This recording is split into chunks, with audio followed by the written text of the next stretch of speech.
Welcome to the next video in a series on molecular structure. In previous videos in the series, linked in the description below, we saw how to describe covalently bonded molecules in terms of something called a Lewis structure. In a Lewis structure, all valence electrons are shared, where the valence electrons are equal to the group number. A bond is sharing 2 electrons, where the number of bonds is equal to 8 minus the group number. And as in the case of all bonding, the purpose is for each atom to share electrons in this case to achieve noble gas configuration. Also, in the previous video, we saw how to rigorously prove a Lewis structure to be correct through a concept called formal charge, where for each atom, since they're sharing, the number of electrons given minus the number of electrons gained in the final Lewis structure has to equal 0. At this point, one knows how to do a Lewis structure, but the question now is, why is this important? The reason is quite simple. In nature, form essentially follows function. Once someone has a Lewis structure, you will see in the following few minutes, one can determine the shape of a molecule. And once one knows the geometry of a molecule, one can, to a large extent, determine how it will react. The shape of a molecule is determined through something called valence shell electron pair repulsion theory, VSPER. In this theory, electron pairs, defined as either bonding pairs X or non-bonding pairs E, attached to a central atom A, essentially wish to get the maximum amount of separation from each other. This separation determines the shape of the molecule. So, one can see this by example. We've already seen the molecule BeF2. This has a general form AX2. In this case, the 2 fluorines get the maximum separation by being 180 degrees apart. Therefore, any molecule with the same form, AX2, will be linear in shape.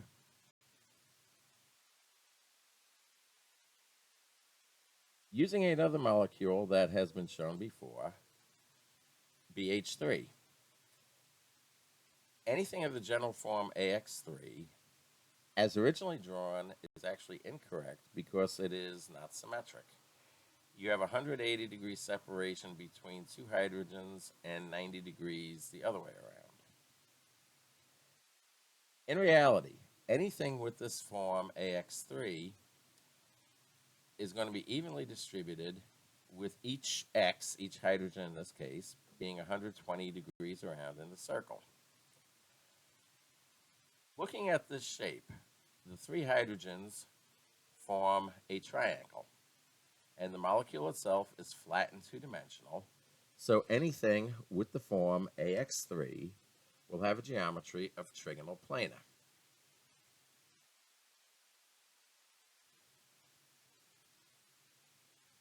A new molecule, CH4. During the Lewis structure, valence electrons are counted, where carbon is in group 4.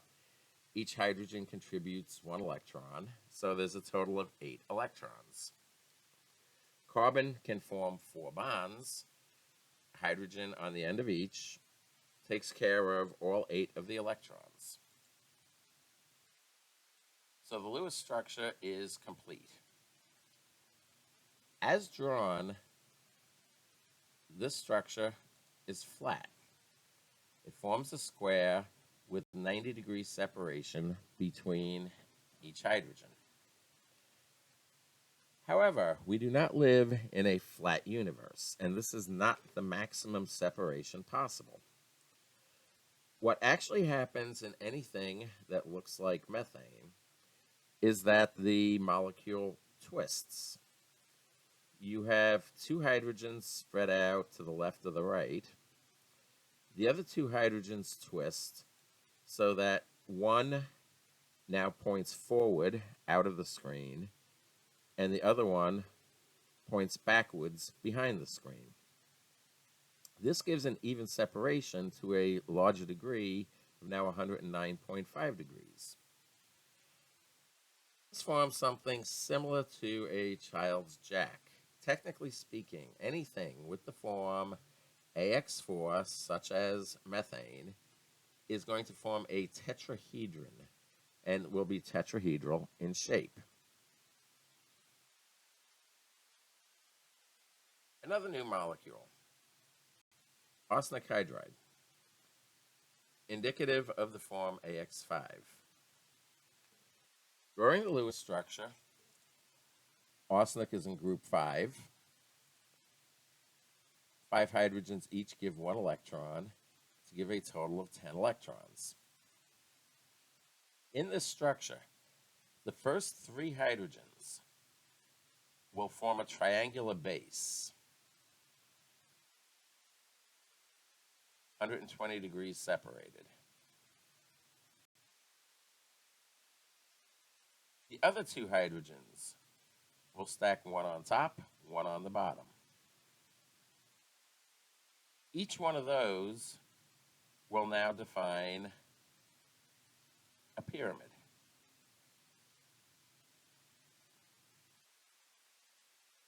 One 3-sided pyramid on top, one on the bottom, meaning anything with the shape AX5 will form what is called a trigonal bipyramid. Literally, bipyramid, 2 trigonal, 2 3-sided pyramids. Anything of the form AX6 of a molecule that's been shown before, SF6, will also be 3-dimensional, with, in this case, 4 of the fluorines now forming a square base with 1 fluorine on top, 1 on the bottom, essentially forming 2 4-sided pyramids. 4 plus 4 is 8, so this is an 8-sided shape. It is octahedral. Anything of the form AX6 will form an octahedron.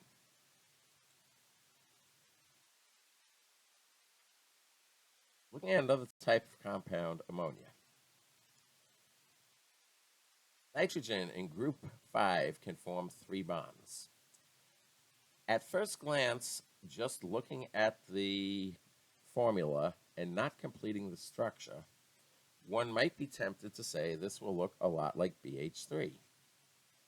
However, properly doing the Lewis structure, one counts valence electrons and has nitrogen with 5, hydrogen each contributing 1, gives a total of 8. The 3 bonds only use 6 of those electrons. There are 2 bonds left that go to the nitrogen. When these electrons go to the nitrogen, they push all of the other bonds, they repel all of the other electrons and push the bonds down, making anything that looks like ammonia, AX3, and now E1 for a lone pair of electrons. The 3 hydrogens form a triangular base. With the electrons on top, one gets a trigonal pyramid. Similarly, if one looks at water, knowing that oxygen forms 2 bonds, one might be tempted to think this is linear, but one hasn't drawn the Lewis structure yet. Counting valence electrons, oxygen contributes 6. Each hydrogen contributes 1. That leaves a total of 8 electrons, of which 2 bonds only take care of 4 of them. There are 4 electrons remaining. Oxygen needs 4 more electrons. Those lone pairs go to the oxygen, which once again push down the bonds to the hydrogens, meaning anything that looks like water after the Lewis structure is drawn with a form of AX2, E2 is going to be, very simply, bent.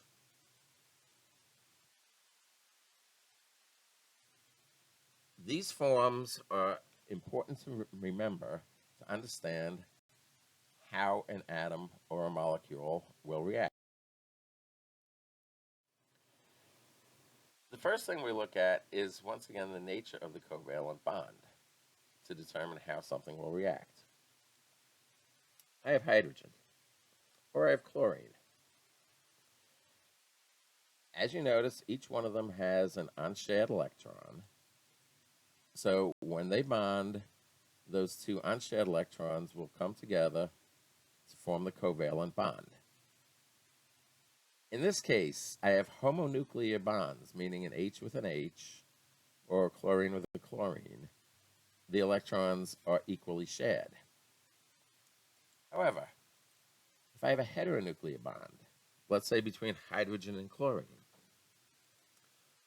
what will happen in this case, the chlorine is much more electronegative than the hydrogen. So the electrons will be pulled closer to the chlorine, and you have an unequal sharing of electrons. This is called bond polarity.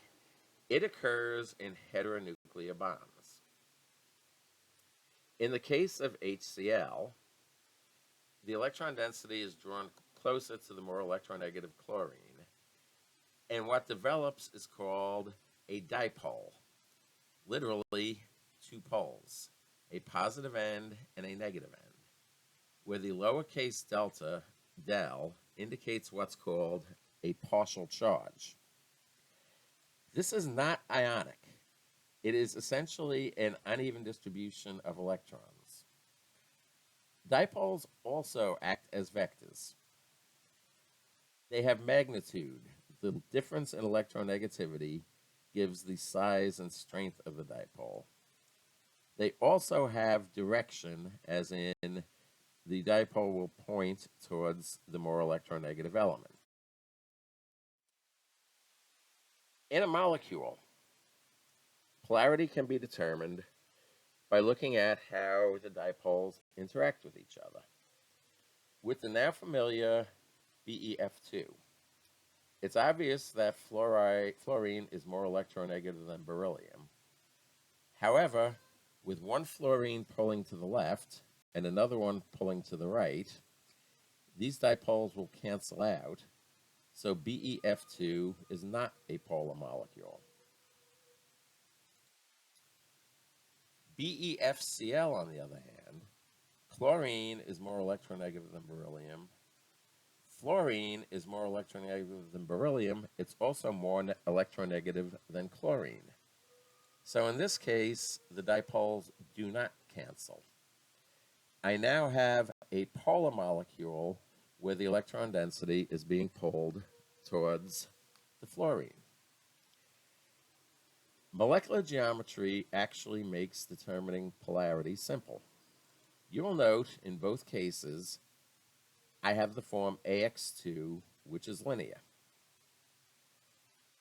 In the first case, X1 was the same as X2, so everything balanced out, and you had a nonpolar molecule. In the second case, the X's were dissimilar, so you had a polar molecule.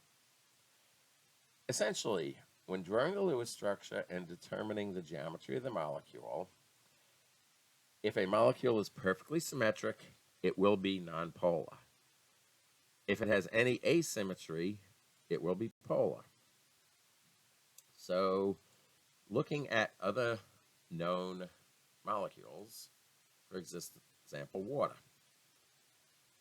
Oxygen is more electronegative than hydrogen. So both of the dipoles are going to be pulled towards the oxygen. However, these are not at 90 degrees to each other, or 180 degrees to each other. They are not opposed. So they will not cancel. You will get a resultant dipole by adding the two vectors together, again pointing towards the oxygen. In this case, the molecule is polar. It also has the form AX2E2, and it's bent. The asymmetry in this case is that X is not the same as E.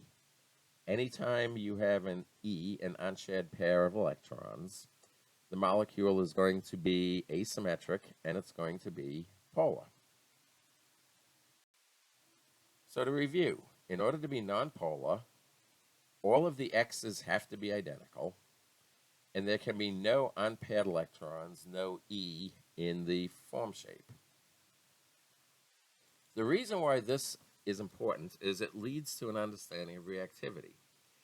Very simply, there's a statement in chemistry that like dissolves like, meaning polar molecules only interact with other polar molecules, and nonpolar molecules only interact with other nonpolar molecules. By drawing the Lewis structure, determining the shape, and determining the polarity, one can determine how an individual molecule will react. So, by way of just a couple of examples, new compound, CCl4.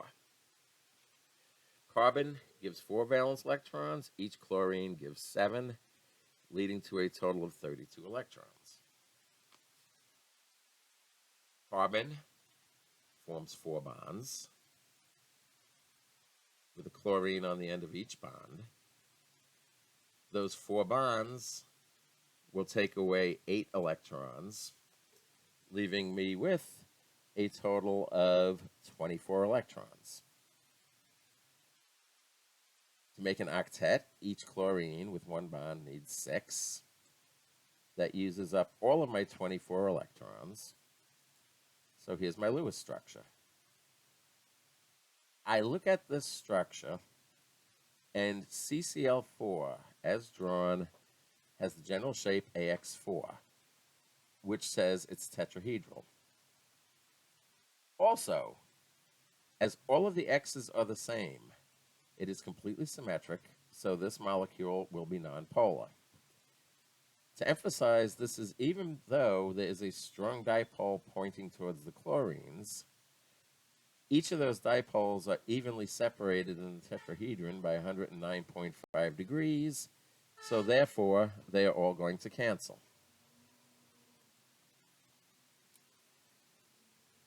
Another new molecule, BH2F, boron giving 3, fluorine giving 7 electrons, and 2 hydrogens giving 1 each, leads to a total of 12 electrons. Boron, being electron deficient, will form 3 bonds. That will take care of 6 of the electrons, leaving 6 electrons behind. Fluorine needs those 6 electrons and completes its octet. This has the form AX3, which means it will be trigonal planar. However, it is asymmetric because fluorine is not the same as hydrogen, and it will therefore be polar, pointing towards the fluorine. Third example, hydrogen sulfide. Sulfur is group 6, 2 hydrogens, each giving 1 electron, give 8 electrons. Sulfur, being in group 6, will form 2 bonds, using up 4 of the electrons, having 4 electrons remaining, which sulfur needs. So, one winds up with a bent shape. Before moving on, it's worth noting H2S has the exact same shape as H2O, with oxygen being directly above sulfur in the periodic table. Periodic trends say that homologous compounds are going to have the same shape. So in this case, I have AX2E2, which is bent. Since it has electron pairs, it is going to be asymmetric and therefore polar.